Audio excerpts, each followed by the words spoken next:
os últimos 2 capítulos de Apocalipse. Aqueles que forem achando, por favor, se levantem em reverência à palavra de Deus.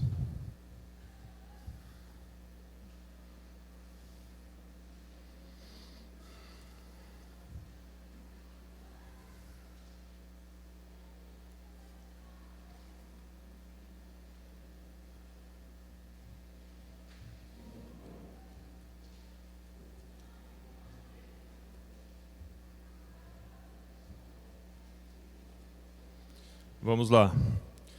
Então vi um novo céu e uma nova terra, pois o primeiro céu e a primeira terra já se foram, e o mar já não existia. Vi a cidade santa, a nova Jerusalém, que descia do céu da parte de Deus, feita como uma noiva preparada para seu noivo.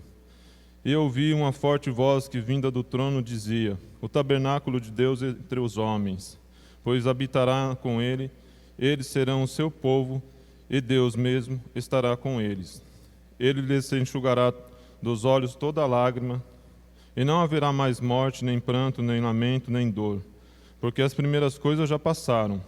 E o que estava sentado sobre o trono disse: Eu faço nova todas as coisas. E acrescentou: Escreve, pois estas palavras são fiéis e verdadeiras. Disse-me ainda: Está cumprido. Eu sou o Alfa e o Ômega, o primeiro e o fim. A quem tiver sede, darei de beber da água, de graça da água, de fonte da vida. Aquele que vencer herdará essas coisas, e eu serei o seu Deus, e ele será meu filho. Mas quanto aos covardes, incrédulos, abomináveis, homicidas, adultérios, feiticeiros, idólatras, todos os mentirosos, a sua parte será no lago ardente de fogo e enxofre, que é a segunda morte.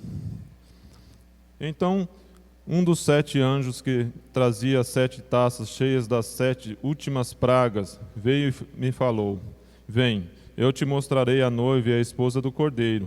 Ele me levou em espírito a um monte grande e alto e mostrou-me a cidade santa, Jerusalém, que descia do céu da parte de Deus, com cuja glória resplandecia como uma pedra muito preciosa, como se fosse jaspe cristalino. E havia um muro grande e alto, 12 portas, em cada porta havia um anjo, e nomes escritos sobre elas, a saber, os nomes das 12 tribos dos filhos de Israel. Havia 3 portas no lado leste, 3 no norte, 3 no sul e 3 no oeste. O muro da cidade tinha 12 fundamentos, e neles estavam os nomes dos apóstolos do Cordeiro. Aquele que falava comigo tinha uma haste de ouro como medida para medir a cidade, suas portas e seu muro. A cidade era quadrangular. Seu comprimento era igual à sua largura. E media a cidade com haste, ela media 12.000 estádios de comprimento, de largura e de altura. Também mediu o seu muro, que segundo a medida humana que o anjo usava, tinha 144 covados. O muro era construído de jaspe e a cidade era de ouro puro, semelhante a vidro límpido. Os fundamentos do muro da cidade estavam adornados de toda espécie de pedras preciosas. O primeiro fundamento era de jaspe, o segundo de safiro, o terceiro de calcedônia, o quarto de esmeralda, o quinto de sardônio, o sexto de sárdio, sétimo de crisólito, o oitavo de berilo, o nono de topázio, o 10º de crisopraso, o 11º de jacinto, o 12º de ametista. As 12 portas eram 12 pérolas.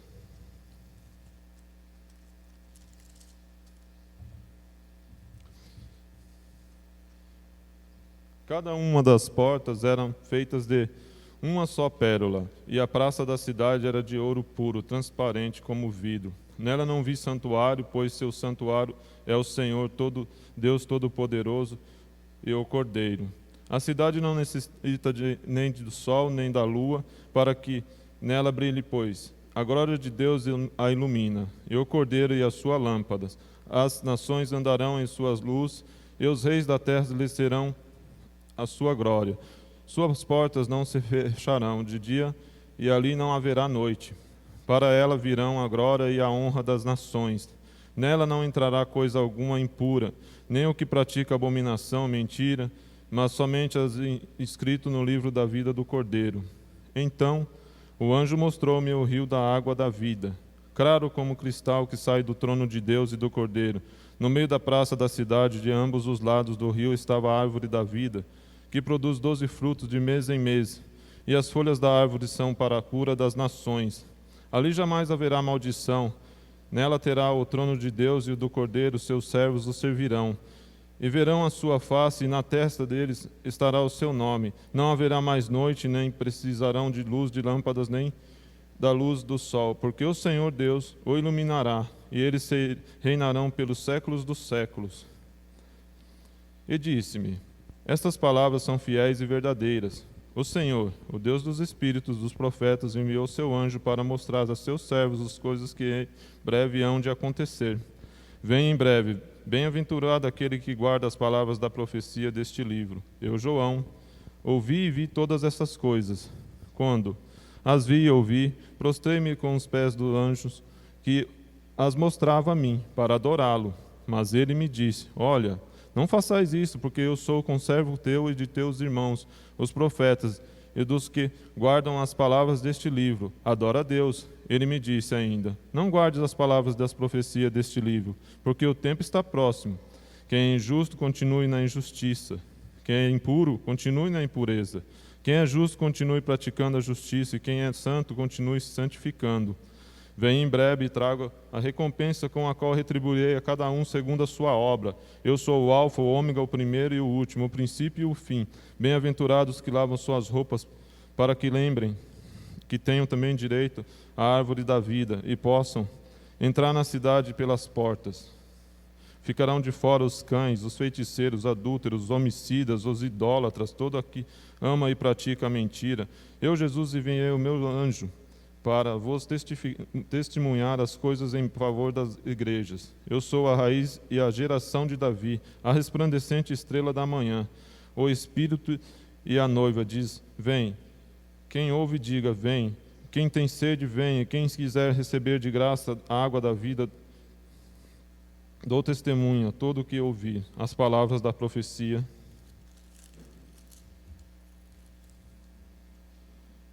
As palavras da profecia deste livro. Se alguém lhes acrescentar alguma coisa, Deus lhe acrescentará as pragas escritas nesse livro. E se alguém tirar alguma coisa das palavras do livro desta profecia, Deus lhe tirará a sua parte da árvore da vida e da cidade santa, descrita neste livro. Aquele que dá testemunho dessas coisas diz: certamente vem em breve. Amém. Vem, Senhor Jesus. A graça do Senhor Jesus com todos. Pai, nós te glorificamos, Senhor, mais uma vez.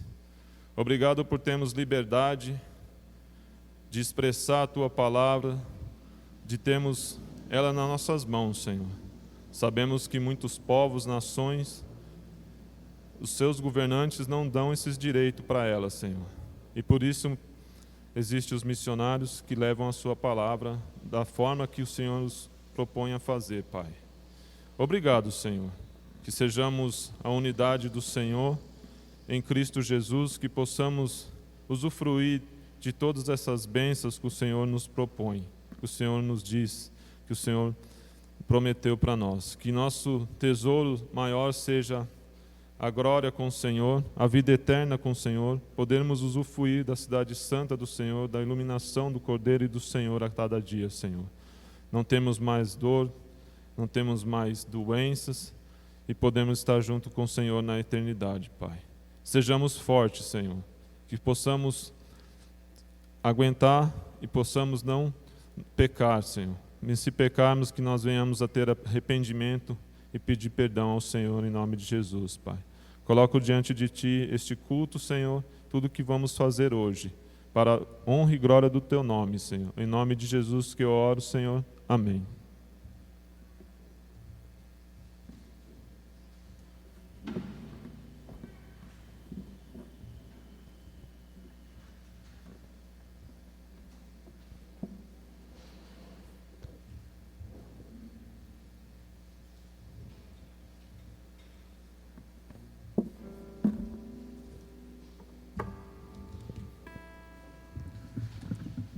Bom dia, irmãos e amigos. Espero que todos estejam bem. Ainda em pé, nós vamos estar louvando ao Senhor com um cântico que diz que é bom estarmos aqui louvando ao Senhor. E é isso que o texto de Salmos 111, no versículo 1, diz o seguinte: Aleluia, darei graças ao Senhor de todo o coração, na reunião da congregação dos justos. E é isso que vamos fazer aqui, dar graças ao Senhor, todos juntos, e que sejamos gratos por isso.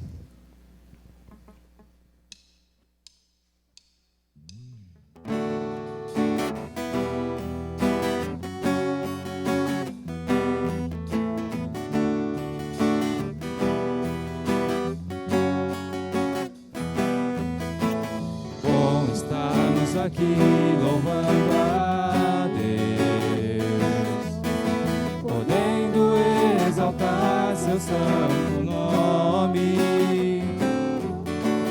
Tempo para isso, tempo para louvarmos a Deus, num só amor, num só Espírito. Tempo para isso, tempo para louvarmos a Deus, num só amor, num só Espírito. No início, bom estarmos aqui louvando a Deus, podendo exaltar seu santo nome. Tempo para isso, tempo para louvarmos a Deus, num só amor, num só Espírito. Tempo para isso, tempo para louvarmos a Deus, num só amor, num só Espírito. Deus, venha nos abençoar, e que essa união nunca falte para nós. Deus, venha nos abençoar, e que essa união nunca falte para nós. Amém. Os irmãos, pode se sentar.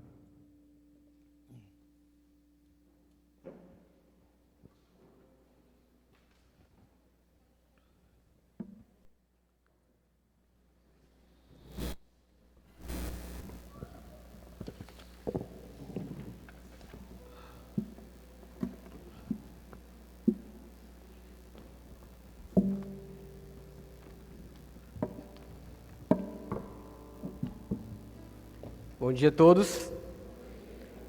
A gente vai ler as perguntas que estão aí.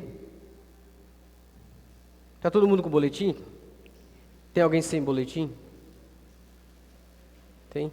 Aqui, irmão, ali na frente tem. Aqui atrás.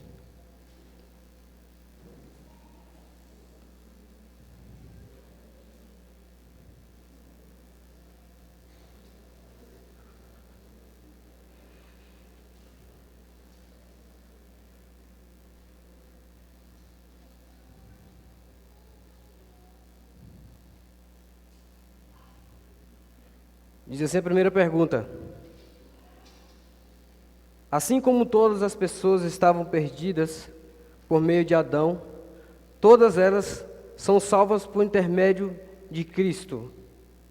Não, só aqueles que foram eleitos por Deus, unidos a Cristo pela fé. No entanto, Deus, em sua misericórdia, demonstra graça comum, mesmo aqueles que não são eleitos, ao restringir os efeitos do pecado e habilitando-os ao desenvolvimento da cultura para o bem-estar humano. Pergunta: assim como todas as pessoas estavam perdidas por meio de Adão, todas elas são salvas por intermédio de Cristo?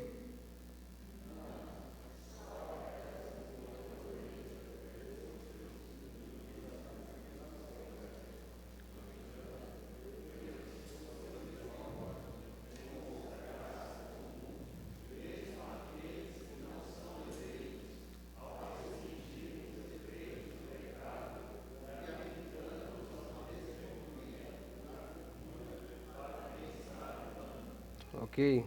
Segunda pergunta. O que acontece depois da morte com aqueles que não foram unidos a Cristo pela fé? No dia do juízo, eles receberão a terrível sentença de condenação pronunciada contra elas. Eles serão expulsos da presença favorável de Deus no inferno, para serem com justiça e servirdes punidos eternamente. Pergunta: o que acontece depois da morte com aqueles que não foram unidos a Cristo pela fé?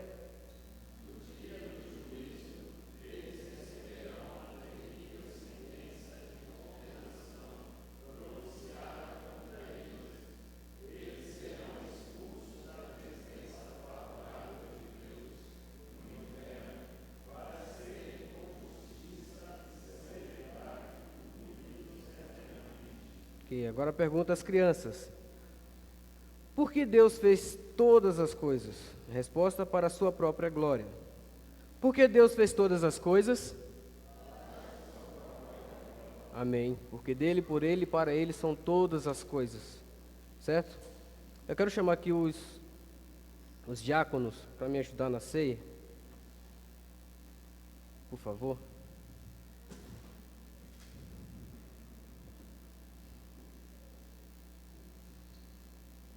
Enquanto eles chegam aqui, eu peço aos irmãos que abram a Bíblia em 1 Coríntios.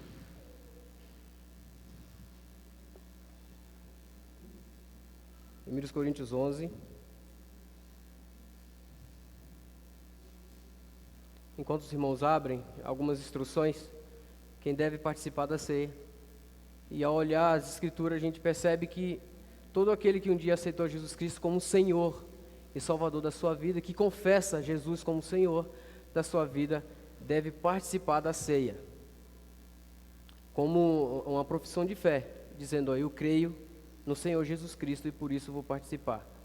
Eu creio no Senhor, creio que Ele fez por mim na cruz do Calvário.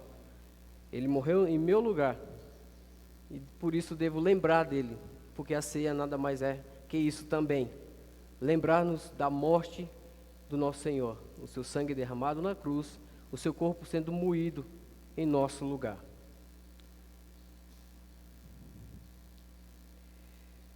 Eu peço aos irmãos que podem participar da ceia, que fiquem em pé.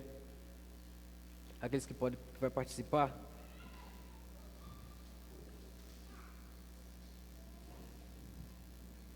A gente vai fazer bem rápido para a gente ganhar tempo aqui.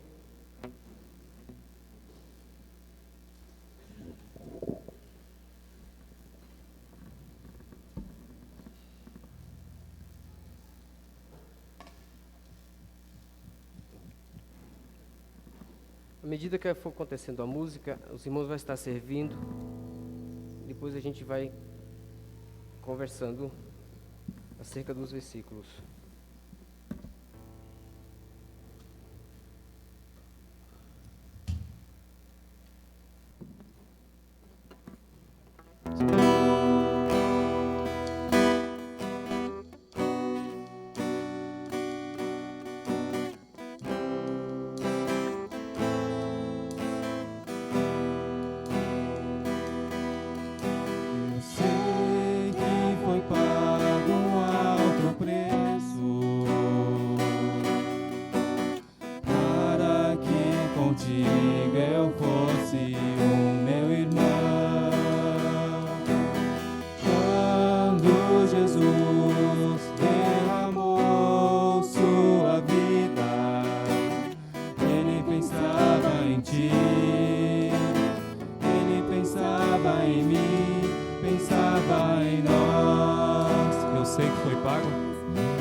lutando o bom combate do Senhor.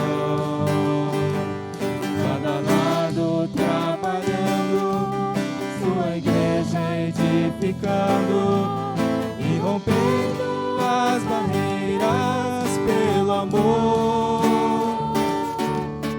E na força do Espírito Santo, nós proclamamos aqui que pagaremos o preço de sermos um só coração no Senhor.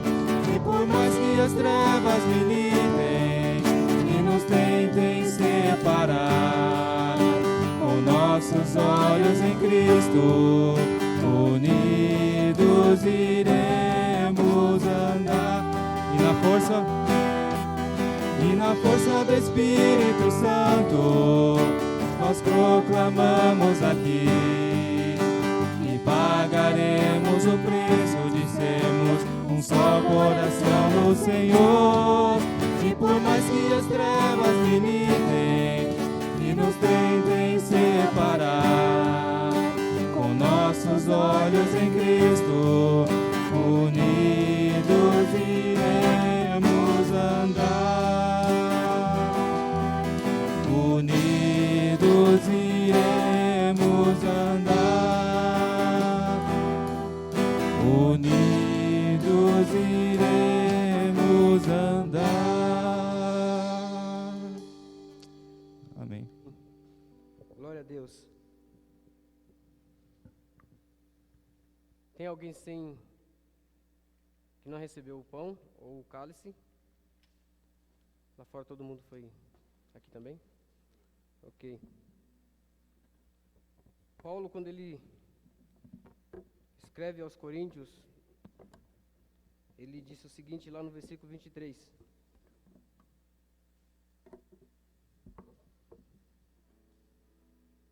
Pois do Senhor, o que também lhes entreguei, que o Senhor Jesus, na noite em que foi traído, tomou o pão e, tendo dado graças, partiu e disse: isto é o meu corpo que é dado em favor de vocês. Façam isto em memória de mim. Eu costumo falar que no passado as pessoas falavam que, olha, se a gente mastigar o pão, está mastigando a carne de Cristo. Não, o pão simboliza o corpo de Cristo moído em nosso favor. Então ele fala, toda vez que vocês comerem do pão, vocês vão lembrar disso. O meu corpo foi rasgado em favor de vocês. Então vamos comer, lembrando disso.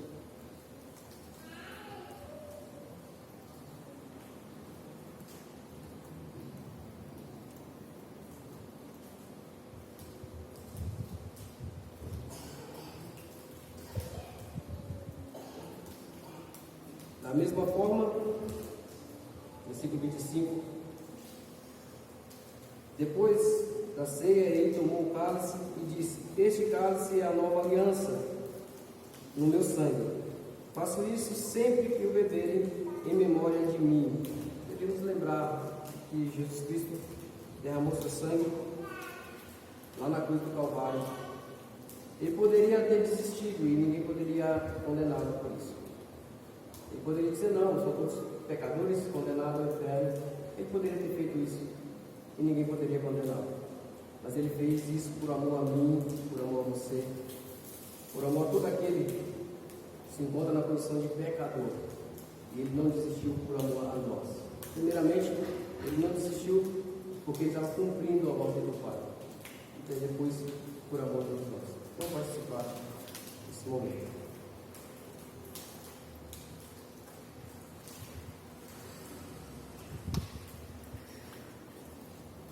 Vamos orar? E nos propõe. Agora pode orar, por favor. Vamos agradecer a Deus por esse momento. Senhor, ó Deus, ó Pai, obrigado, Senhor, por este momento. Obrigado, Senhor, por podermos nos lembrar do alto sacrifício, talvez impensado para nós, seres humanos, e jamais, de nenhuma forma, daria nosso filho por sacrifício por outro, Senhor. Somos hipócritas, orgulhosos e pecadores. Mas o Senhor nos ama assim mesmo, Pai. E o Senhor deu-nos Cristo Jesus, Senhor, para que nós pudéssemos ter perdão dos nossos pecados, Senhor. Que nós pudéssemos ter livre acesso ao Senhor, através de Cristo Jesus. Louvado seja o Senhor, glorificado seja o Teu nome, Senhor. E por isso hoje podemos nos lembrar, podemos ministrar, podemos tomar do suco da videira, podemos comer do pão, Senhor, e lembrar do Senhor, lembrar do alto sacrifício, lembrar do flagelo que o Senhor sofreu, lembrar de tudo que o Senhor nos ensinou, e que isso seja um marco nas nossas vidas todos os dias, não somente hoje, Senhor, mas que isso se apregue aos nossos corações e que nós venhamos lembrar do Senhor todos os dias, dos seus ensinamentos a Jesus Cristo, nosso Senhor e Salvador, do seu alto sacrifício, do seu corpo moído naquela cruz do madeiro, Pai. Obrigado, Senhor. Eu agradeço humildemente por mim, por todos os irmãos em Cristo Jesus pelo mundo afora e aqui reunido no Imperial, Pai. Em nome de Cristo que eu oro para a Tua glória, Senhor. Amém. Amém. Enquanto os irmãos voltam ao lugar, a gente vai... Eu chamo aqui os presbíteros, o Gideon e o José. A gente vai dar continuidade ao estudo que a gente já tentou terminar tem 2 semanas. E graças a Deus está trazendo clareza à nossa mente, algumas coisas ainda confusas, mas vamos chegar a uma ideia comum, que é esclarecer a palavra do Senhor.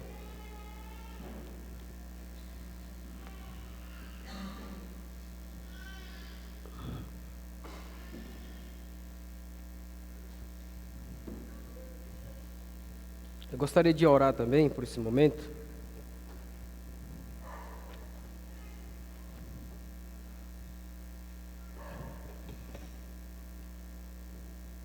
Querido Pai, muito obrigado, porque o Senhor permitiu que a gente venha a nos reunir, que venhamos juntos como igreja dar glórias ao Senhor. Já cantamos, já lemos a Tua palavra, já participamos da ceia, e agora eu peço ao Senhor que, por favor, nos traga entendimento, nos traga clareza, fluidez de raciocínio, e aquilo que já nos preparamos, que possamos falar, e que possamos falar aquilo que o Senhor deixou escrito na Tua palavra. Não apenas interpretações nossas, mas aquilo verdadeiramente que o Senhor ensinou. Eu peço que perdoe os nossos pecados, que não são poucos, são muitos, e acreditamos no Senhor como o nosso Redentor, como aquele que nos redimiu, que não permite que a gente vá para o inferno, mas por causa de Jesus Cristo podemos dar glórias a Ti. Fica conosco, Pai, nos ajude, nos ensine, e é para a Tua glória que oramos agradecidos. Amém. Bom dia a todos. Nós temos uma família nos visitando hoje, que não é visitante, né? Família já da casa por muitos anos aí. Onéas, a Marilis, a Sarinha, o Samu, que estão aqui na frente, sejam bem-vindos. Parece que estavam já ontem, né? A Má estava aí. A gente fica muito feliz de tê-los aqui. Voltam hoje para lá, depois do almoço? Tá ok. Já tem almoço garantido ou não? Já? Ok. Senão a gente arranjava aqui. Muito bom, sejam bem-vindos. Tem mais alguém que nos visita pela primeira vez? Ou segunda ou terceira vez? Não? Hã? Você é o Richard. Você já veio alguma vez, Richard? É a primeira vez? Amigo da Joyce? Seja bem-vindo, Richard. Deus abençoe. Muito bom ter você no nosso meio. Muito bom. Nós teremos, o Alan está preparando lá em cima. Após a nossa escola bíblica, nós teremos aquele intervalo, em que tem um cafezinho, um chazinho lá em cima. O pastor Onéas e a Marilis, eles, para complementação do sustento, têm vendido camisetas, né? Como aquela que a Mar está usando, eu acho que é, fazendo propaganda. A Sarinha também está fazendo propaganda ou não? Não. Então não comprem a da Sarinha, tá? A da Sarinha não. E eles estão com algumas camisetas, não são todas, né, que já venderam algumas, então eles estarão apresentando as camisetas lá. Se você quiser adquirir e abençoar também a vida deles, vamos ter esse tempo aí no final, tudo bem? O segundo aviso é a respeito de uma folhinha que está na mesa aqui na frente, atrás desse biombo. É uma folhinha de informações. O Anthony está sendo nosso secretário por experiência, né? Experiência de secretário, o Anthony. As meninas que são da secretaria da igreja aí, já fiquem de olho no Anthony para a próxima eleição. O Anthony está organizando a lista de membresia.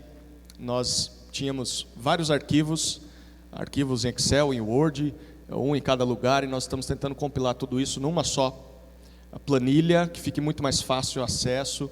Eu sei que nós já fizemos isso uma ou duas vezes já nos últimos 2 anos, mas faltava alguém para cuidar só dessa área, e o Anthony se colocou à disposição. O Anthony tentou pegar todos os arquivos e percebeu que há dados incompletos. Então, às vezes você percebe que o seu aniversário não sai no boletim. Não é porque alguém não gosta de você, é porque o arquivo não foi encontrado, né? A informação está perdida em algum lugar. Então, há uma folhinha nessa mesa em que tem dados básicos seus, o seu nome completo, data de nascimento, a sua família, se você tem pai, mãe, mora com eles, né? Mora com os filhos. Coloque nessa folhinha. O prazo para devolução é até o final de fevereiro, tá? Então, 1 mês e um pouquinho aí, para que a partir de março nós tenhamos todos os membros e visitantes, aqueles que vêm há mais tempo, também coloquem, porque às vezes a pessoa está aqui já faz 6 meses e está fazendo aniversário, a gente gostaria de saber também, tá bom? O Anthony vai fazer essa separação lá na hora, mas todos aqueles que são frequentantes podem preencher, vai ajudar muito a gente, tudo bem? E se você faz aniversário esse mês, fez nessa semana, mas não estava lá, eu acho que o da Gabi não estava, né, Gabi? Gabi fez ontem, né? Eu estou confundindo o seu aniversário com o da Laura. A Gabi faz hoje. Então talvez esteja no boletim que ele começa no domingo. Mas se você teve alguma, a sua data de nascimento foi perdida aí, de aniversário, então mais um motivo para você preencher a folhinha, tá bom? Então, ao término da aula aqui, você pode passar lá, pegar a folhinha, leva para casa, preencha. E pode trazer à noite. Anthony, como que a gente faz, Anthony? Entrega para você ou deixa em alguma caixa ali? O que a gente faz? Então teremos uma caixinha preparada. Você chega, pode dobrar o papel, coloca lá dentro. Não vai confundir com o envelope de ofertas, tá? Vai estar lá dentro do gasofilácio, alguns desse aqui, Gideon. Tudo bem, então 1 mês aí para a gente se preparar para atualizar os dados. É isso. Muito bom, vamos para a aula de hoje. Estão prontos, preparados, com todas aquelas perguntas que foram feitas. Nós estamos anotando as perguntas, não estamos deixando nenhuma de lado, não queremos perder nenhuma pergunta. Talvez o que nós estamos fazendo é prolongando o tempo para dar resposta, postergando. Por quê? Porque muitas respostas vão ser dadas ao longo da explicação do assunto. Então tem perguntas que se nós tentarmos responder agora, nós vamos adiantar coisas que não falamos ainda. Então uma outra pergunta, talvez a gente está igual sabão, né? Está escorregadio, fugindo, porque a gente está esperando chegar o momento certo para responder.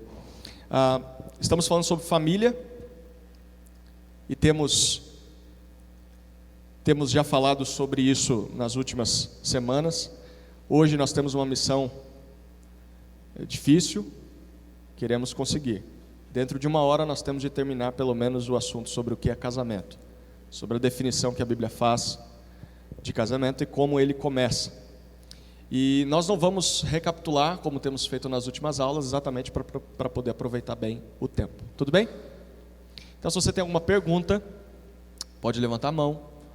Nós temos aí o Abner, que vai chegar até você com o microfone. Se a pergunta for pertinente ao tema, a gente responde. Se for algo que nós vamos falar daqui a pouco, a gente anota e se compromete a responder depois. Certo?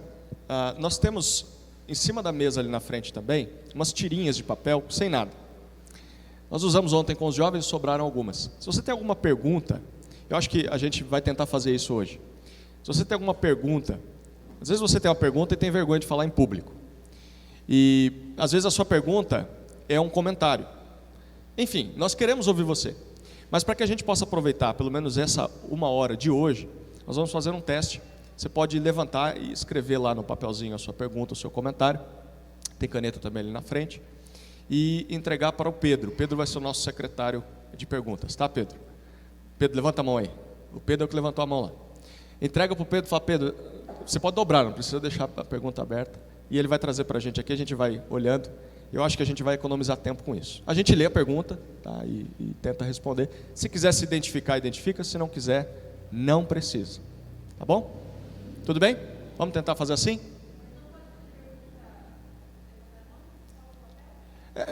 De preferência pelo papel, mas a gente não vai impedir de levantar a mão.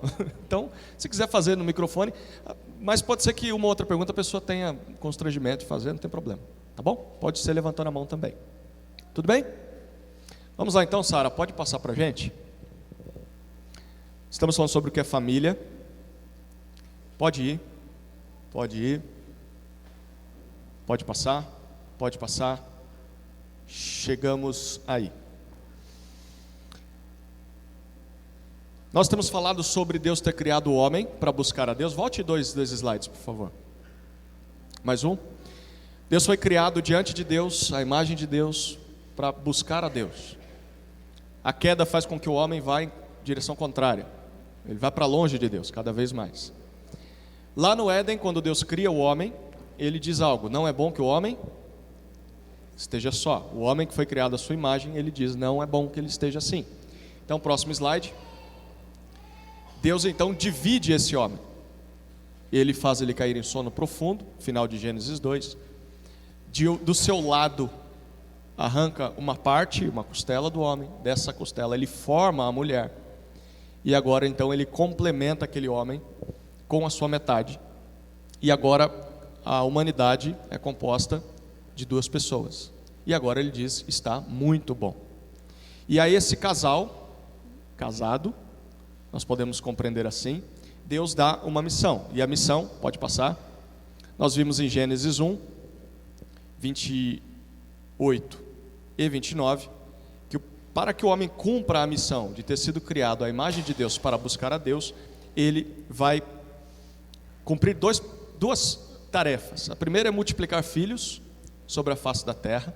Então ele iria encher o jardim do Éden com filhos, e quando o jardim não comportasse mais, ele ia expandir o jardim, ele ia cultivar esse jardim até que ele se expandisse, se alastrasse, para que o homem, a segunda tarefa seria governasse, dominasse sobre o jardim e sobre toda a criação. Então, enquanto o casal tem filhos e governa, cuida da criação de Deus, ele está cumprindo a missão para a qual Deus o criou. E ao fazer isso, o homem busca a Deus. Ao fazer isso, o homem cumpre o propósito de ter sido criado. Então, muito se fala nos livros sobre casamento, principalmente livros norte-americanos e livros que têm como base de pesquisa a teologia sistemática. Muitos livros tentam delimitar ou exemplificar quais são os papéis de cada cônjuge, tanto os papéis do marido quanto os papéis da esposa. Você não vê isso em Gênesis, você não vê isso no princípio. Você vê que a tarefa de multiplicar e de dominar é dos dois. É claro que quando você lê Efésios 5, quando você lê 1 Timóteo 2, Paulo diz que o marido é o cabeça da mulher. Em Efésios ele diz isso. O marido é o líder no sentido de ser o responsável, aquele que responde pela família. E isso acontece quando os dois comem do fruto que não deveriam comer. A mulher é a primeira a comer. Mas Deus não procura a mulher primeiro, Deus procura o homem primeiro. E pergunta o que você fez. E o homem vai jogando a culpa na mulher, a mulher joga a culpa na serpente. Mas Deus cobra dele, porque ele é o representante da raça. Então sim, o homem é distinto nesse sentido, porque Deus o considera responsável pela mulher e futuramente pelos seus filhos, por toda a raça humana, Adão, né? Mas esses livros dizem, olha, para que o homem cumpra, para que o casal cumpra a missão deles, eles têm que cumprir papéis diferentes, e Nós sabemos que isso pode vir por uma boa intenção, tentar descobrir o que a mulher tem de fazer, o que o homem tem de fazer. É de senso comum que o homem tem de alimentar a casa, ele tem que trabalhar fora, ele tem que trazer dinheiro e pagar as contas. Muitos homens consideram que criaram os filhos bem quando dizem: eu dei comida, roupa e paguei os estudos, então eu já criei meus filhos. Isso é simplesmente sustentar um ser humano, não é criar. Você pode fazer isso com um escravo amarrado em uma coleira e dizer que criou um escravo assim. Você não educou, você não o amou, você simplesmente deu essas coisas a ele. Então, pode vir por um bom motivo, de querer saber o que o homem deve fazer, mas o princípio não estava preocupado com isso. Era claro que para multiplicar filhos, eles teriam que instruir esses filhos. Deuteronômio 6 fala sobre eles, os pais amarem a Deus de todo o coração e ensinarem os filhos a fazerem isso. Quando? Todo o tempo. Fazendo o quê? Tudo o que se faz. Andando pelo caminho, ao se deitar, ao se levantar, ao comer, ao congregar.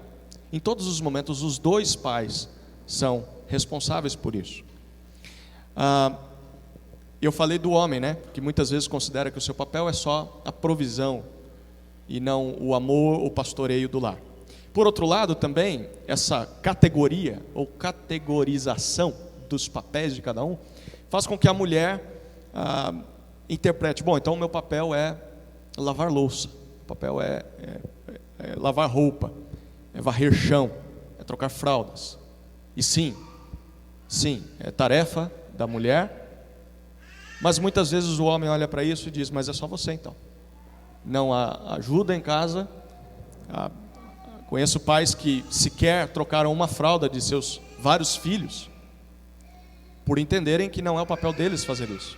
Os filhos são responsabilidade deles também. Então, o que eu estou querendo dizer aqui é o seguinte: nós não vamos trabalhar sobre papéis, sobre tarefas que o homem e a mulher têm dentro do casamento, porque a Bíblia nunca delimitou essas coisas. O que nós vemos é que o homem é o cabeça responsável pelo lar, pelo andamento de todas essas coisas, mas que os dois são responsáveis por cumprir a missão que Deus deu. Como eles vão fazer isso? Eles vão ter que aprender a fazer isso.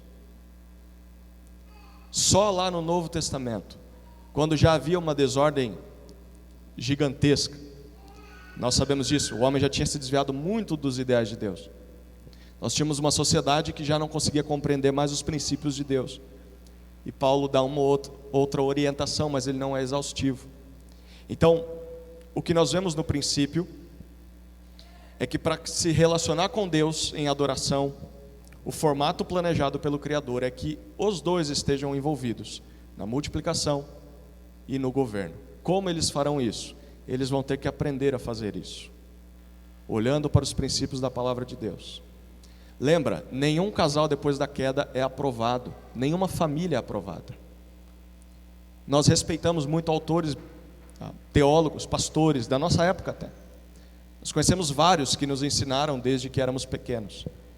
E muitos têm bons conselhos: olha, o marido tem que fazer isso, a esposa tem que fazer aquilo, esse é um bom papel do marido e da esposa. São dicas boas, mas nós não podemos dizer que essas dicas são mandamentos do Senhor. Um pastor pode dizer: olha, para cuidar das finanças em casa, é o marido quem tem que administrar todo o dinheiro que entra e sai.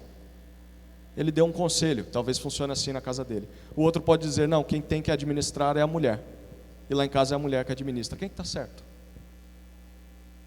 Quem que está certo?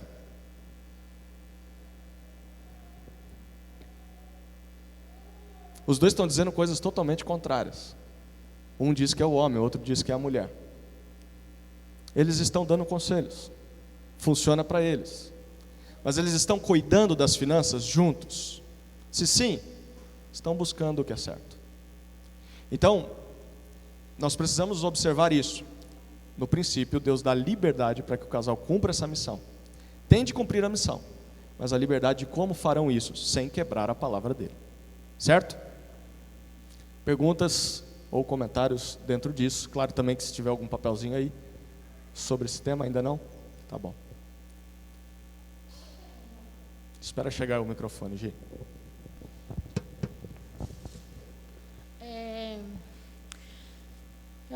É uma dúvida que eu tenho. Eu tenho uma irmã que ela foi casada, o marido foi embora e não voltou. Como fazer? Assim, se ela decidir ficar só, é uma opção dela, mas se de repente ao longo dos anos ela quer arrumar uma pessoa, ou então e se ele voltar e já deixar filho lá atrás, como lidar com essa situação dentro do casamento?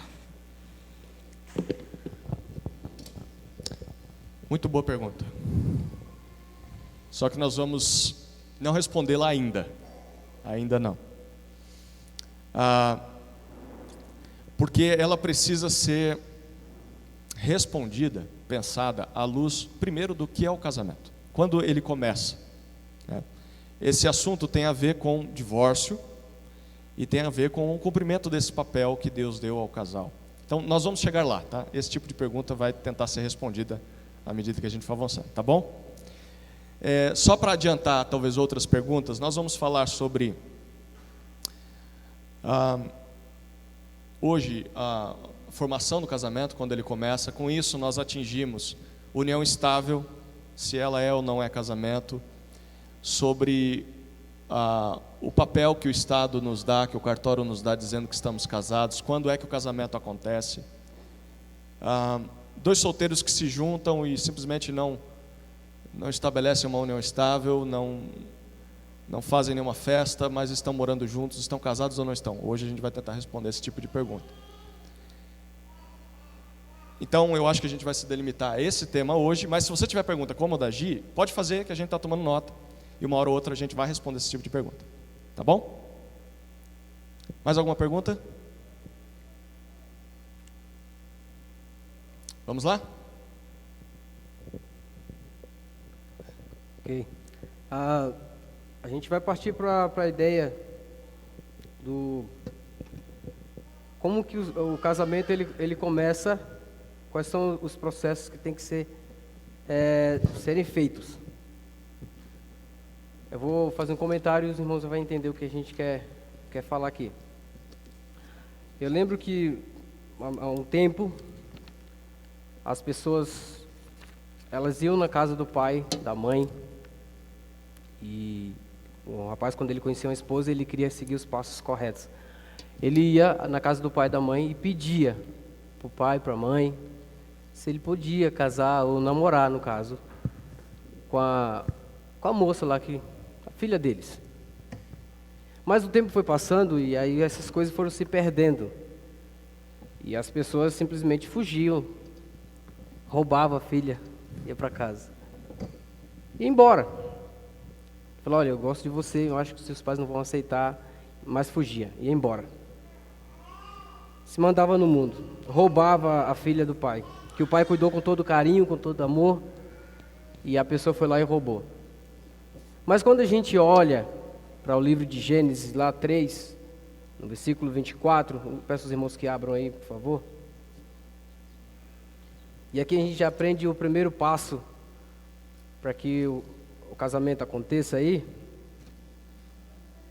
E a gente entende que o casamento não é apenas um ato, mas um processo, né? E a gente vai começar a entender que processo é esse.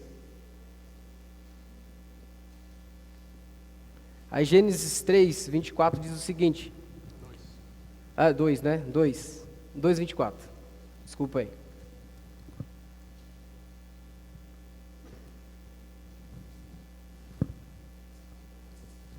Diz assim a palavra: por essa razão, o homem deixará pai e mãe e se unirá à sua mulher, e eles se tornarão uma só carne. O homem e sua mulher viviam nus e não sentiam vergonha. Então o primeiro ato aí é deixar os pais.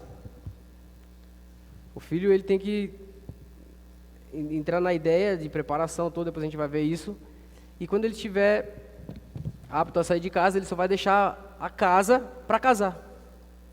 Para casar. Então ele é deixar os pais. Então ele deixa os pais. Como é que esse processo acontece? Ele vai até a casa da pessoa lá, como tem que ser feito.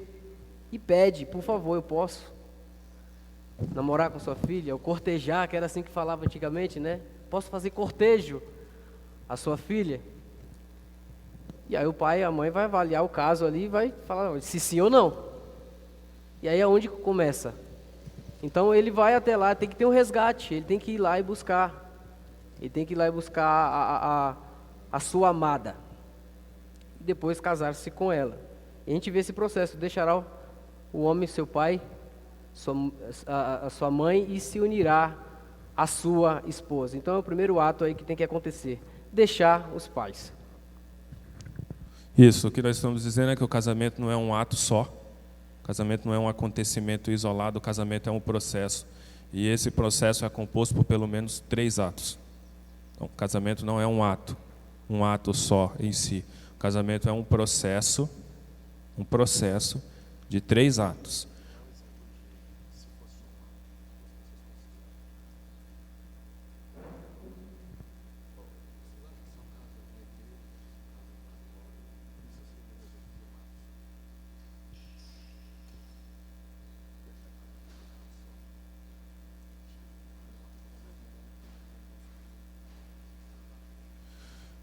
Então, o casamento é um processo, não é um ato isolado, é um processo composto por 3 atos.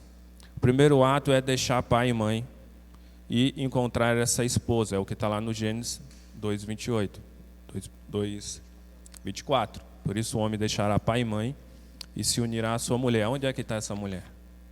O homem vai deixar o pai e a mãe e vai se unir a uma mulher. Onde que está essa mulher? Onde que ela está? O mais óbvio possível. Está com os pais dela. Ele chega lá e a leva embora? Não, não é bem assim. Ele precisa convencer os pais da moça disso, precisa convencer a moça disso também. Então esse primeiro ato é o resgate. É preciso que haja resgate. Então o primeiro ato desse processo é resgate. É preciso que haja resgate. Uma vez que houve o resgate, o segundo ato é morar junto. Deixará deixará o homem pai e mãe, se unirá à sua mulher.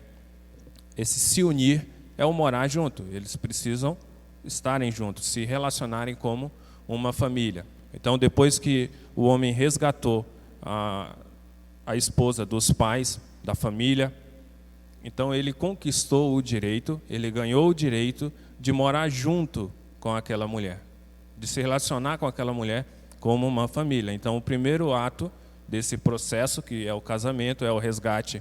O segundo ato é o morar junto. Morar junto. O terceiro ato é o relacionamento sexual, os dois se tornarem uma só carne. Uma só carne. Houve o resgate. Houve o resgate. Com o resgate, ele conseguiu o direito de morar junto com aquela mulher como família, de se relacionar com ela como família. Consequentemente, ele pode ter relacionamento e deve ter relacionamento sexual. No casamento, sexo é dívida, é isso que Paulo vai dizer lá nas cartas para a igreja depois disso. Então, o primeiro ato é resgate, o segundo ato é morar junto, o terceiro ato é terem relacionamento sexual, os dois se tornarem uma só carne. Esses 3 atos compõem esse processo que é o casamento. Não podemos isolar nenhum deles. Então, o sexo não pode definir se um homem ou uma mulher estão casados, porque se fosse assim, estaria ruim, porque o pessoal faz sexo toda hora e quantas vezes estariam casados. E não teríamos a fornicação, por exemplo, como uma categoria de pecado. O cartório não pode dizer quem está casado, quem não está casado, porque nem todas as culturas há um papel, há um documento legal. Aqui, quando Deus estabelece isso aqui no princípio, não existia a questão do cartório. Então, acho que é isso. Decoraram? O casamento é um processo composto por 3 atos. Qual que é o primeiro ato? Resgate. Resgate, deixar o pai e a mãe e unir-se à sua mulher. Qual que é o segundo? Qual que é o segundo ato? Morar junto. Precisa morar junto. Não dá para resgatar a esposa e deixar ela numa casa e o cara ir morar em outra casa. Não dá. Está morando junto, como família. Qual que é o terceiro? Qual? relacionamento sexual, os dois se tornarem uma só carne. Alguém tinha levantado a mão para fazer pergunta? Sim.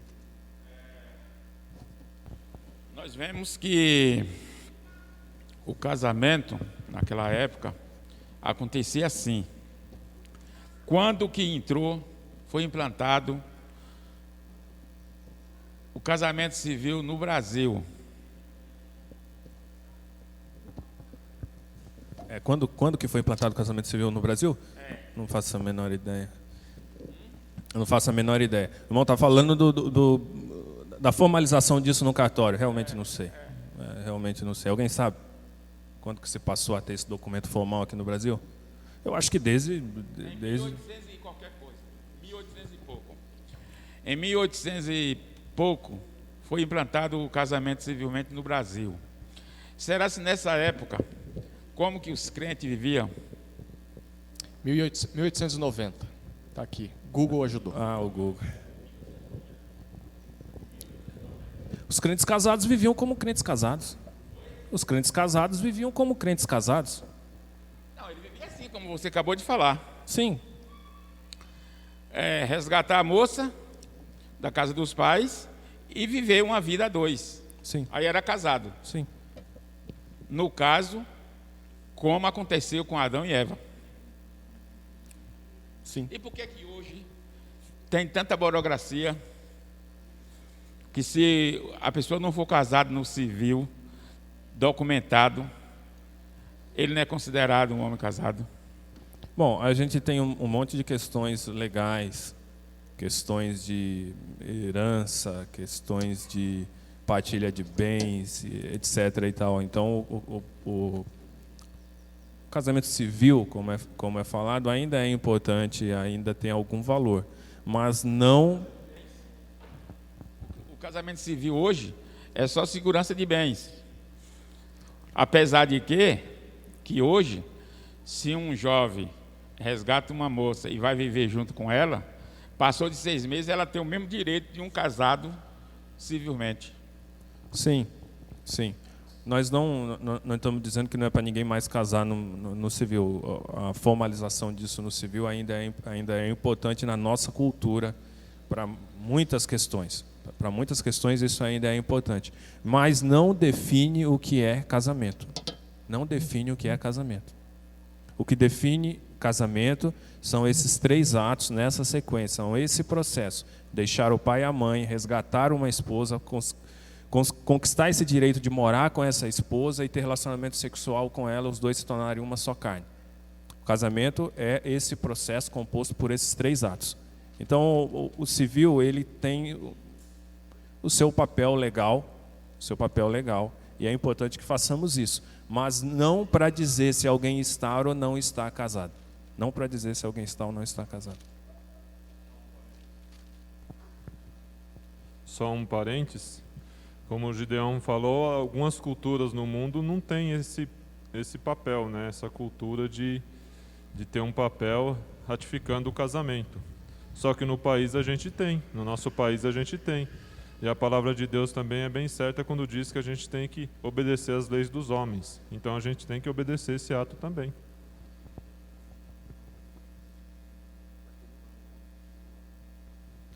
Alguém mais? Rafael?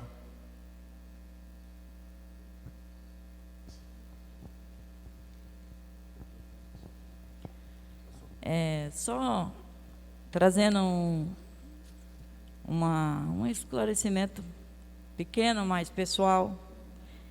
Quando eu me casei, eu não era evangélica, eu era católica. E a gente se casou só no religioso, como eles falam, né?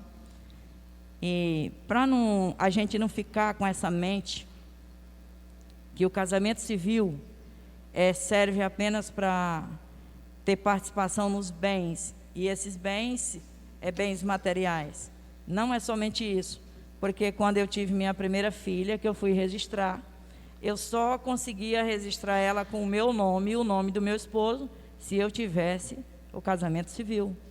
Então, para isso, eu ia esclarecer diante da sociedade que eu era casada. Então, aí foi que eu casei no civil, para poder eu registrar minha filha, tendo o meu nome e o nome do meu esposo. uma questão legal. Uma questão legal, né? Não é uma questão legal financeira, mas ainda assim uma questão legal. Rafael? Não, só acrescentando aqui, o Gideão falou dos 3 atos, né, de deixar pai e mãe, e morar junto e consumar o fato. Tanto é assim que mesmo diante do casamento civil, se o fato não for consumado, você pode pedir anulação do casamento, porque não houve consumação do fato. A consumação do fato é o relacionamento sexual. Sim, essa é uma questão legal. Essa é uma questão legal na nossa cultura. Mas deixe-me dizer um negócio aqui. Casamento sexo é conceito. Sexo é conceito. Conceito. Cada cultura tem um conceito sobre o que é sexo. Já devo ter falado isso aqui, não lembro.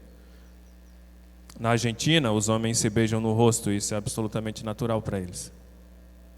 Aqui os homens não se beijam no rosto, o Néas não está aí, o Néas é gaúcho. Se um outro homem for beijar ele vai achar meio esquisito, não? Marília, muito esquisito, né? Por que é esquisito para um gaúcho um homem beijar ele no rosto, se está do lado ali, muito próximo da Argentina, e na Argentina isso é absolutamente natural? Há uma questão sexual aí. Há uma questão sexual. Os homens beijam Juliana aqui no rosto. Quando chegam do meu lado e eu ponho o rosto, eles recuam. Eles não querem me beijar, beijam Juliana, mas a mim não querem beijar. Há uma questão sexual aí. Sexo é conceito. Sexo é conceito. Então, não precisa necessariamente ter penetração para ser sexo. Não precisa. Então, alguém que constituiu esse processo e por algum motivo não conseguiu ter o ato sexual como a gente está acostumado a pensar, significa que eles estão impedidos de terem relacionamento sexual e ato sexual? Não, não significa. Eles só vão ter que descobrir uma outra maneira de fazer. Alguma outra maneira de fazer. Porque sexo é conceito, não é um único ato isolado. Marislene? Bom exemplo disso é o livro de Cantares, né? De Cântico dos Cânticos. Você vê o autor com a Sulamita e eles, logo nos primeiros capítulos, estão muito animadinhos. Só que eles não fazem nada, eles nem se encostam na mão, porque eles consideram isso como um ato sexual. Então eles se preservam, cada um vai para o seu canto, até que há o casamento, e ali, então, eles têm o ato.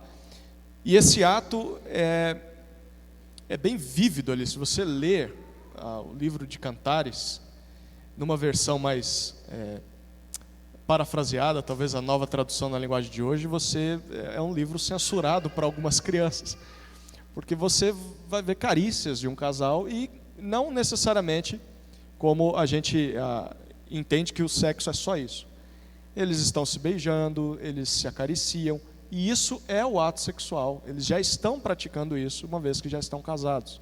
Então eles se guardam de fazer isso até que se casem, e após o casamento percebem que agora têm o direito de fazer isso. Então a Bíblia mostra que é mais do que simplesmente a penetração. Não é só isso. Não é só isso. É muito mais do que isso, né?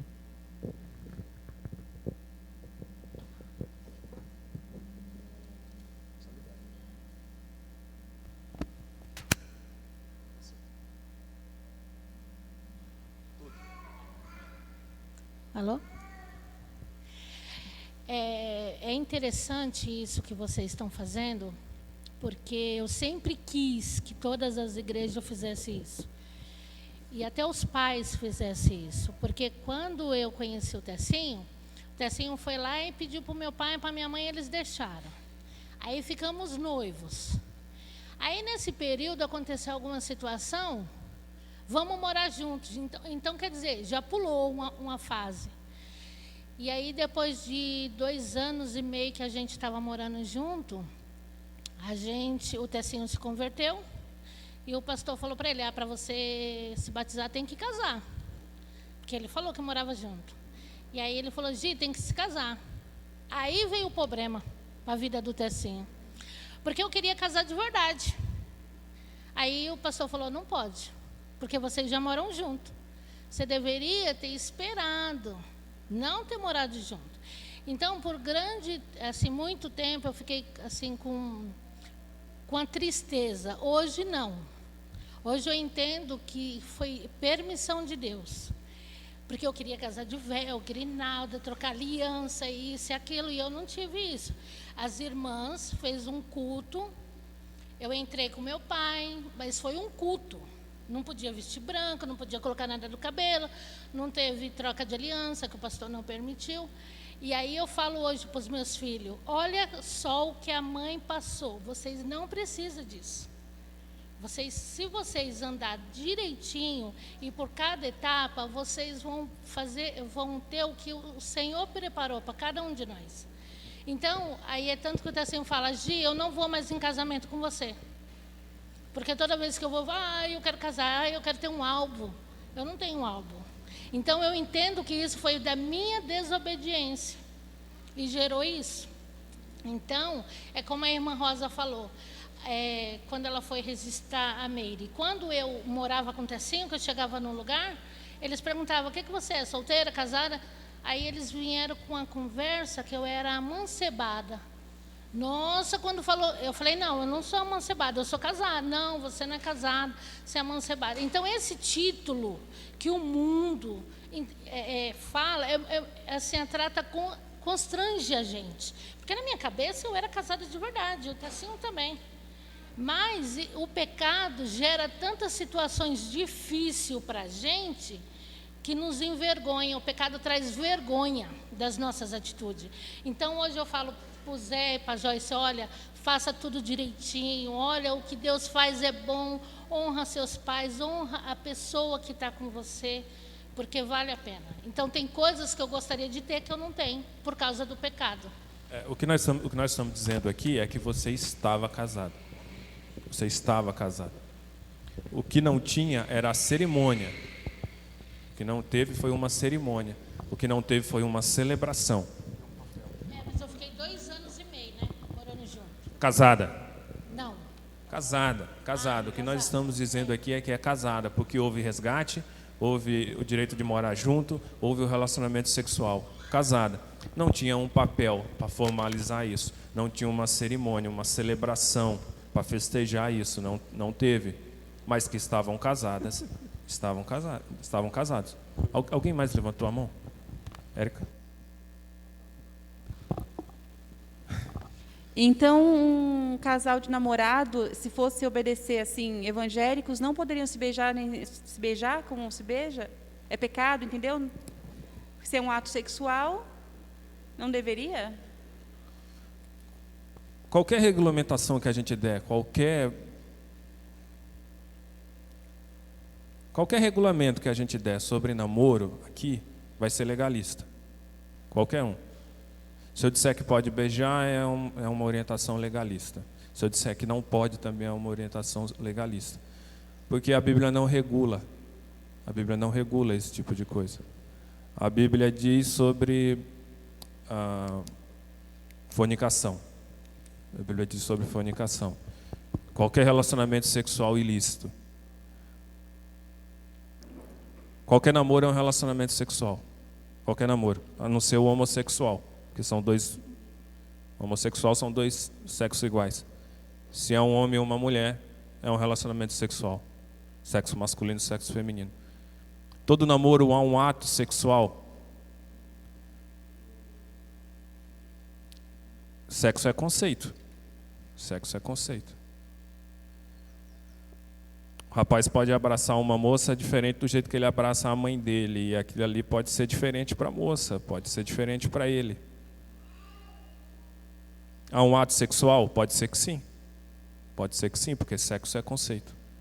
Agora, quem vai regular o que pode ou o que não pode fazer? O pai que deixou namorar. O pai que deixou namorar, que se vire. Meu filho vai namorar do jeito que eu orientar ele. Minha filha vai namorar do jeito que eu orientar ela. A orientação que eu vou dar para o filho meu e para a filha minha, não posso querer que vocês orientem os filhos de vocês da mesma forma, porque é uma aplicação pessoal. Não posso impor aplicações pessoais na vida dos outros, senão vai ser um legalismo. Vai ser um legalismo. só dentro desse tópico, o que nós aprendemos pela experiência com o meio evangélico, né? Mesmo que nós não tenhamos tido experiência com muitas igrejas, mas o que normalmente acontece é que a igreja vai fazer aquilo que o pastor permite, na maioria das vezes, né? Então, lá na igreja o pastor não deixa namorar. Então, na maioria dos casos, aqueles que querem agradar o pastor, agradar os seus pais que gostam do pastor, não querem passar por uma vergonha de serem disciplinados, ou porque entendem que essa de fato é a vontade de Deus, porque o pastor que está dizendo. Então, via de regra, naquela igreja, os jovens vão não namorar. Ou se ele diz, olha, tudo bem namorar e beijar, não tem problema nenhum, pegar na mão. Ele está colocando regras que ele não encontra na Escritura, como livros de namoro. O namoro bíblico cristão. Eu não sei como isso existe. Onde se acha versículos de namoro na Bíblia? Você pode dizer uma tentativa de sugerir como poderia ser um namoro cristão. Mas você não pode dizer, esse é o tipo de namoro que Deus quer que nós tenhamos. Porque não há nada assim na Bíblia. Então o que eu estou querendo dizer? Muitas vezes pastores ou líderes de igreja estabelecem limites. Não estou dizendo que são mal intencionados. Pode sim, e creio que na maioria das vezes são bem intencionados para preservar os jovens, para preservar as famílias, para pôr limites para eles. Mas eles não podem dizer que é o que Deus mandou para esse casal, para esses jovens ou adolescentes ou adultos que estão ali se relacionando no namoro. Mas a Bíblia deixa clara que o pastor não deveria fazer isso, porque ele está colocando palavras na boca de Deus que Deus nunca disse.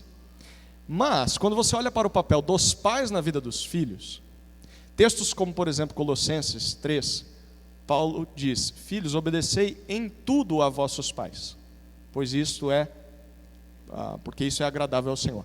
Obedeçam a tudo. Tudo. Meu pai me mandou ler a Bíblia, obedeça seu pai. Meu pai disse que não é para eu beijar no namoro, obedeça o seu pai.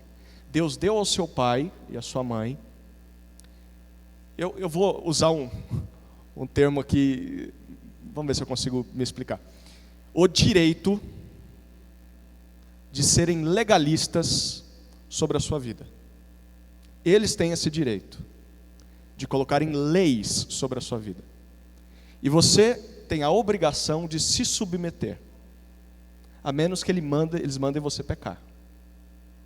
Mas eles têm o direito de colocar leis sobre a sua vida. Pastores não têm direitos de colocar leis sobre as suas vidas. Deus nunca mandou vocês obedecerem em tudo aos seus pastores, mesmo quando eles estão dizendo o que Deus não disse. Mas você lê uma ordem clara, filhos, obedeçam a tudo os seus pais, em tudo os seus pais. O que eu faço no namoro? Não vem perguntar para o pastor, vai perguntar para os seus pais. Se o seu pai, que é o seu responsável, aprova isso, beleza. Se ele não aprova, você está desobedecendo um mandamento bíblico. Eu posso dizer minha opinião, e posso dizer o que eu vou fazer com Sofia e Ana, mas eu não posso dizer que você tem que fazer isso com seus filhos ou fazer isso no seu namoro. Sofia e Ana que nos aguardem, né, Tamires?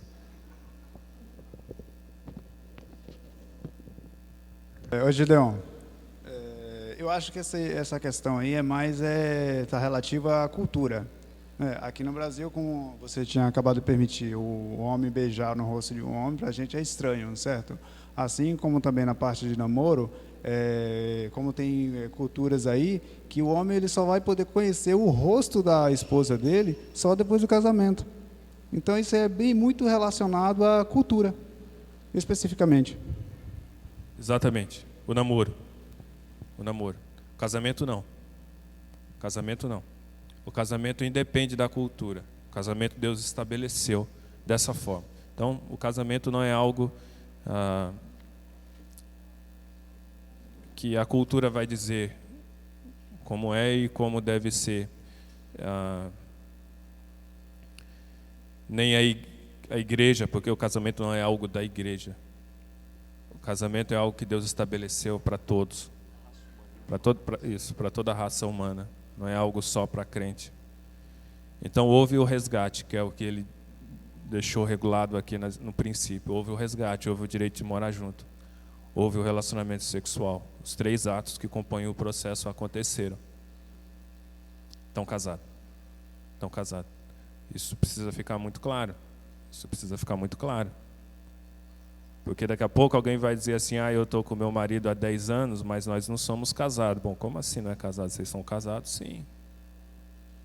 Ele foi embora e como eu não era casado, agora eu vou casar. Não, você era casada sim. Você era casada sim. O papel é só uma formalidade. Importante ainda, mas não para dizer se alguém está casado ou não está casado. Para onde que nós olhamos para dizer se alguém está casado ou não está casado? Olhamos para o princípio, para como Deus estabeleceu que deveria ser. Resgate, morar junto, relacionamento sexual. Ficou claro? Claro? Na hora de aconselhar, na hora de eu tomar minhas decisões, essas coisas são importantes. Essas coisas são importantes. É preciso ficar bem claro. É preciso que estejamos juntos, porque vamos orientar nesse sentido. Vamos aconselhar desta forma.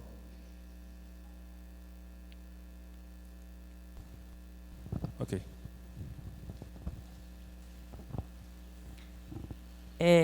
Não, com esses 3 atos realizados, já está casada, diante do princípio que Deus criou.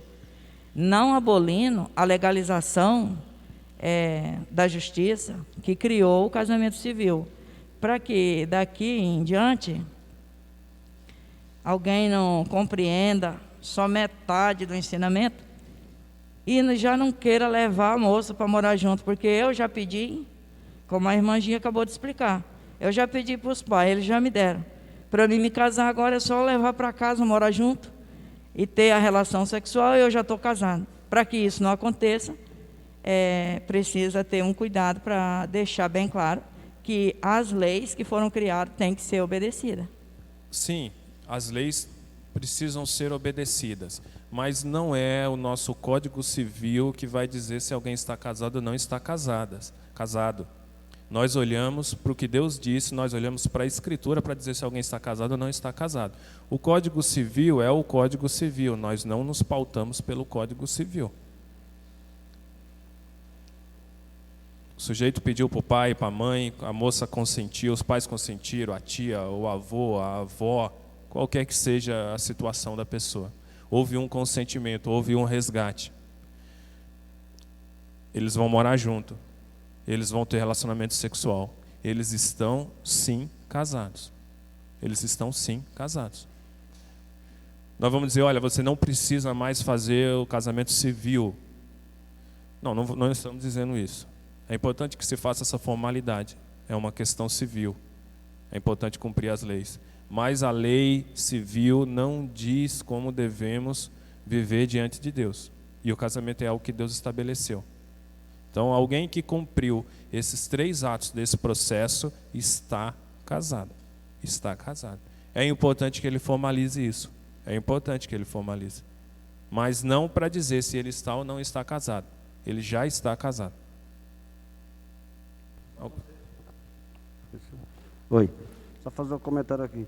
A pergunta do irmão Antônio. O casamento foi instituído no dia 24 de janeiro de 1890. Aí uma pergunta para o Gideon.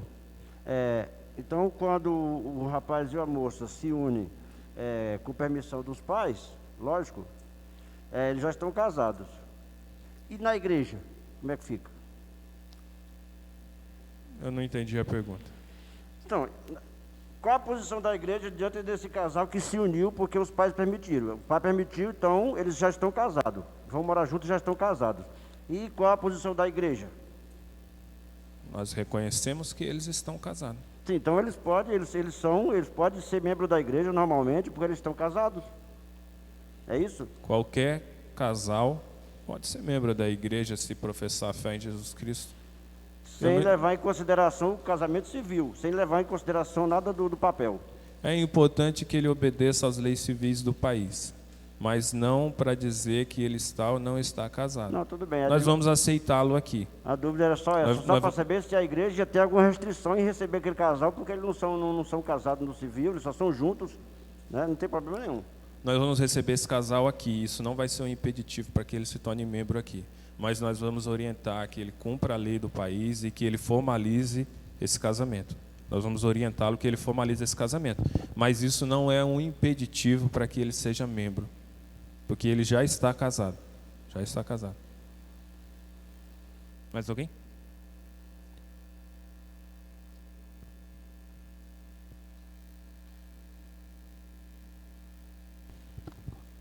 Se quando a pessoa mora com outra pessoa já é casada, e quando a pessoa mora com outra pessoa e ainda é casada no papel com outra pessoa, ela é casada com quem, afinal?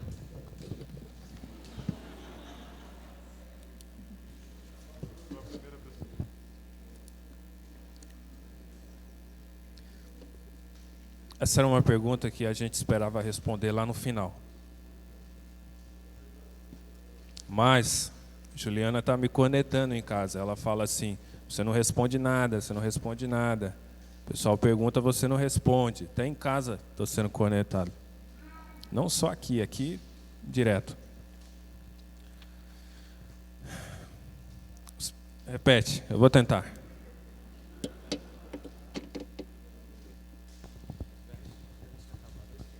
Se quando você mora junto com uma pessoa, você já é casado, como você está falando. Então, se uma pessoa mora junto com outra, ela está casada com a pessoa que ela está morando e ainda é casada com outra pessoa no papel. Ela é casada com quem, então?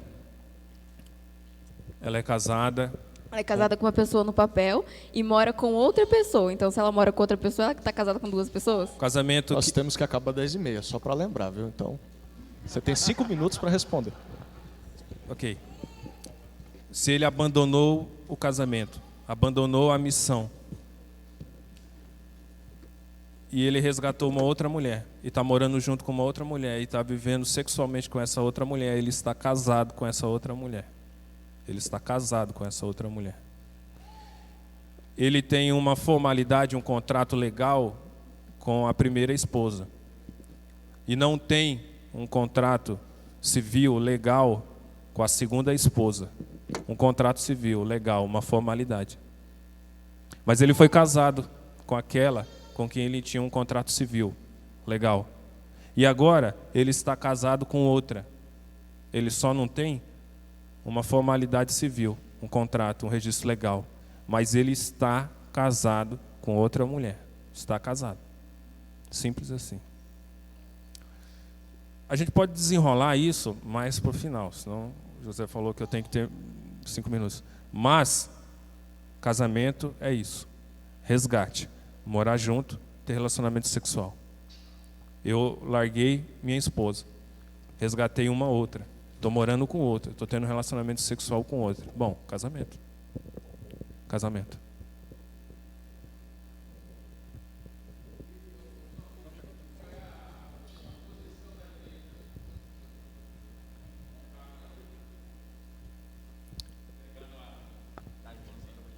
A posição da igreja é essa que eu dei. Ele está casado. A pessoa nessa condição, ela está casada. Ela está casada. Ele era casado, sim, legalmente, se separou, sim, casou com outra. Sim. Qual é a posição da igreja? Ele está casado com outra. Reconhecemos que ele está casado com outra. A igreja recebe normalmente? Isso é outra história. Isso é outra história. Aí José disse lá no começo, José frisou isso lá no começo, uma coisa é o caminho de Deus, uma coisa é o caminho do homem, uma terceira coisa são os fenômenos, uma quarta coisa são os fenômenos que nós aceitamos, uma quinta coisa são os fenômenos que nós não aceitamos. Então esse é um fenômeno, uma situação dessa é um fenômeno.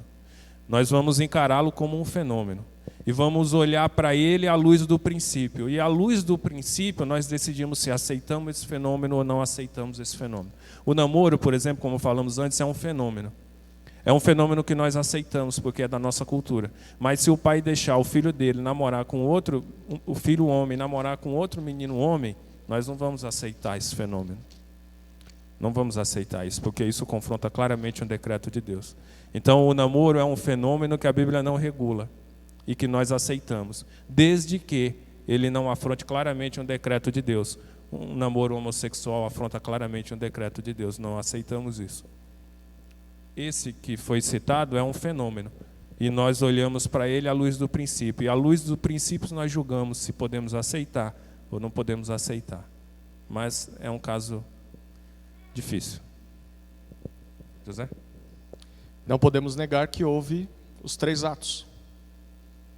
É claro e cristalino. O que fazer? Essa é a pergunta. E esse tem sido o alvo da nossa matéria. Muitas vezes só se discute o que fazer, mas não se pensa o que aconteceu, teologicamente. O que está acontecendo quando há um divórcio? O que está acontecendo quando há uma segunda união? Quando o camarada que foi divorciado vai morar com outra mulher, casa com outra mulher. Nós tentamos resolver quando eles aparecem. Mas o que aconteceu quando o divórcio ocorreu? O que aconteceu teologicamente quando ele se uniu a essa segunda pessoa? É isso que nós estamos discutindo aqui. Teologicamente é isso que está acontecendo. Como nós vamos resolver esse pepino? Como? Aí, uma vez compreendido isso, a gente tenta resolver isso. Tem horas em que nós vamos nos sentar e vamos chorar. Como nós choramos. Nós lamentamos. Nós nos entristecemos. Nós chegamos para Deus e falamos: Deus, nós não sabemos o que fazer. Dá graça. Porque a gente não consegue ver saída aqui. Então, não há resposta fácil para os fenômenos, mas há uma resposta clara para aquilo que é padrão. Para aquilo que é padrão, é claro, claríssimo. Todo mundo compreendeu o que é casamento, sim ou não? Todo mundo compreendeu que mesmo que sejam divorciados, se ele cumpriu esses 3 atos, não tem como negar que ele está num casamento. Eu posso dizer que isso é um adultério vitalício, como alguns dizem. Eu posso dizer que isso não é casamento, e que ele tem que abandonar essa segunda mulher ou esse segundo marido, e abandonar os filhos que tem nessa união e voltar para o primeiro casamento, porque na verdade é aquele que vale, esse segundo não. Se eu estou dizendo isso, não estou dizendo que é o que nós estamos defendendo, mas tem pastores que dizem isso. Se eu estou dizendo isso, eu estou trazendo para mim a responsabilidade pelas consequências desses atos, porque filhos vão ser deixados dessa união, uma esposa legítima vai ser abandonada ali, e eu preciso ter consciência de que isso está acontecendo. O casamento é isso aí que a gente está vendo. E não vai dar tempo da gente abrir todas as passagens que eu diria, porque a gente vai fechar só esse ponto de casamento, e aí eu já abro para perguntas ou comentários. Mas textos claros em Deuteronômio 7, quando Deus está regulando para o povo de Israel que vai entrar na terra prometida, ele diz: não se casem com as filhas dos cananeus, porque elas vão introduzir idolatria dentro de vocês. Se casem com crentes em mim, pessoas da mesma aliança. Quando Deus chega em Malaquias, final do Antigo Testamento, o povo, mesmo depois do exílio, continuava fazendo isso. E não só casava com pessoas descrentes, como se divorciava de suas esposas crentes para se inflamar e se casar com mulheres descrentes, mais jovens, mais bonitas, abandonando as suas famílias. Quando você chega no Novo Testamento, Paulo diz para a viúva era melhor que ela se casasse se ela é uma viúva jovem, 1 Coríntios 7. Mas ele diz: mas se ela é jovem e ela quer servir a Deus, então que fique nesse compromisso servindo a Deus e junto à igreja e tal. Se não, é melhor que ela se case. E aí ele dá no final do capítulo 7 de 1 Coríntios uma orientação: se case no Senhor, se case com alguém crente. Então essa união que nós estamos vendo, o casamento, ele é para a raça humana, tanto para crentes quanto para descrentes. Se aplica a qualquer casal. Em qualquer circunstância, houve os 3 atos, há um casamento. Crente ou descrente. Para o crente tem um adendo: isso deveria acontecer com outro crente. Deveria acontecer com outro crente. E quando não acontece, está ferindo claramente um princípio não um princípio, uma ordem, um decreto de Deus. É repetido em várias partes. Nós podemos ler depois com mais calma domingo que vem nesses textos. Não vou ler por causa do tempo. Nesse caso, há uma desobediência clara de um jovem que está se casando com alguém que não é da mesma fé que ele, do mesmo povo da aliança que ele. Ele está em pecado. Ah, aquilo não é casamento? É casamento. E a igreja vai fazer o quê? Ele quebrou um princípio, uma ordem, um mandamento, um decreto de Deus. E ele está pecando ao desobedecer esse mandamento, esse decreto. Mas o casamento está sendo efetuado. Então, a ordem é para crentes, o casamento seja contraído com pessoas crentes. Só precisava terminar esse tópico, porque aí já fica na gravação, tudo num pacote só, né? Mas é isso. Tem uma pergunta aqui do Dona Ailton. Tem papel aí, Pedro? Pastor, na verdade não é uma pergunta, é só uma afirmação. Mateus 19, versículo 9. Mas eu vos digo que aquele que se divorciar de sua mulher, a não ser por causa da infidelidade, e se casar com outra, comete adultério. E quem casar com divorciada, comete adultério também.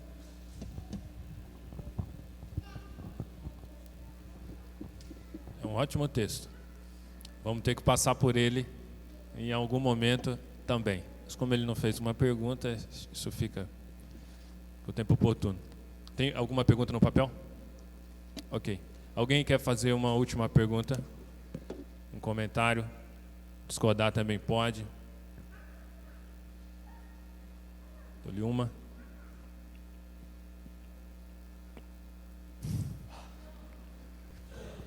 Só para Manda. esclarecer alguma coisinha. Não sei se você vai poder responder, você ou o pastor. No caso, esse homem que deixou a mulher, que já está com outra, que já está casado lá, essa mulher fica livre ou ela fica como? Ela pode reconstruir a vida, pode esperar abandonar lá, não é o correto, mas que ele já quebrou a aliança aqui. Então, se eu encontro uma pessoa assim e fala assim, eu quero casar, o que eu faço?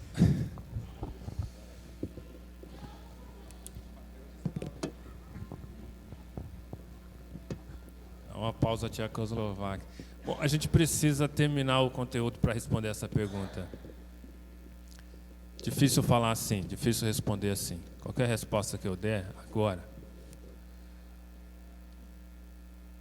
vai dar burburinho. Vai dar burburinho. Então a gente vai chegar nessa situação. A gente vai chegar nessa situação. É importante entender cada situação, para daí a gente usar os termos corretos. Então, alguém que abandonou a mulher ou o marido e está num outro casamento. Então, ele deixar esse outro casamento para voltar para o primeiro casamento, precisa haver um divórcio lá.